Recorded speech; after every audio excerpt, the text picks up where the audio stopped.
አክሰንት በፍጹም ሊቀየር አይችልም። እኔ ትግርኛ ስናገር ወዲያው ነው ትግርኛ ሊችላችልማ። ትግርኛ እንዴት ቻልክ? እንደ ኤርትራ ስለነበርኩኝ ነው። ተባረ ሄደ ነው ተባረ አይደለም። አስቀድሜ ነው የሄድኩት እኔ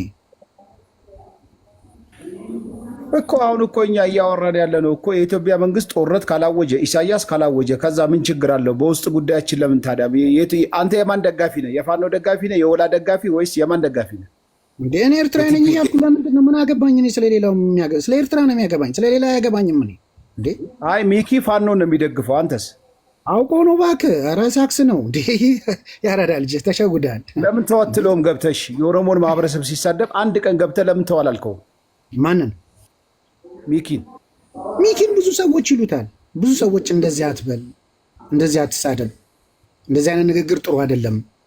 ብዙ ሰዎች አንተ በግል ቪዲዮ ሰርተ የኦሮሞ ማህበረሰብ የተከበረ ነው፣ አሁን ያለው ብልጽግና መንግስት ነው፣ አብይ አህመድ የኢትዮጵያ ጠቅላይ ሚኒስተር ነው፣ የኦሮሞ አይደለም ብለህ ለምን ማህበረሰቡን ነፃ አላወጣሁም? አንተ እኔ ሚዲያ ላይ ብዙ አልሳተፍም። ኖርማል እንደዚህ አይነት ነገር ላይ ኖርማል ዝም ብዬ እኔ ኮማንደር ስለሚመቸኝ ነው ዝም ብዬ ገብቼ ከሱ ጋር ማውራት። ፕላስ ደግሞ ሰርቃችሁ የሄዳችሁት ነገር አለ ታውቃለህ?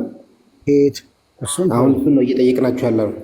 በትግራይ ነው ኖ እሱ አንድ ቁሳቁስ ሰርቃችኋል። የቁስ ሰቀቀን ስላለባችሁ አያደርጉም። ዋና እኮ የሰሜን ፖለቲካ ኦሮሞን መጥላት ነው ነበር። ኧረ በእናትህ እንደዛ አትበል ፍሬንድ። ኖ የሰሜን ፖለቲካ ማለት ዝም በል ወይ። ከሰሜን አንድ ኦሮሞ የሚወድ የለም። አንድ የሰሜን ፖለቲከኛ ነምበር ዋን ትርክታ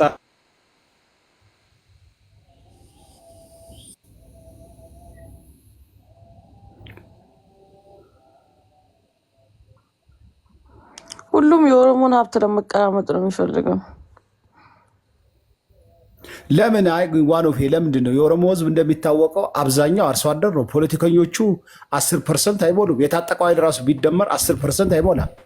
የኦሮሞ ህዝብ ሰፊ ስለሆነ አራሽ ስለሆነ ገበሬ ስለሆነ ሀገሩን ኢትዮጵያን የጠበቀ ስለሆነ ለሀገሩ አጥንቱን ስለከሰከሰ ሀገር የምትባለው ነገር ስላቆመ በፖለቲካ ደግሞ በኢትዮጵያ በምትባለው እሳቤ ያለበት ጂኦግራፊ አቀማመጥ ነው የሚያስጠቃው። ምንድን ነው ምን ፈጥሯል? ኦሮሞ ባለ ሀብት ነው። በቃ ሀብት የኦሮሚያ ምድር ሀብት ናት እና ሀብት ይኑሯ።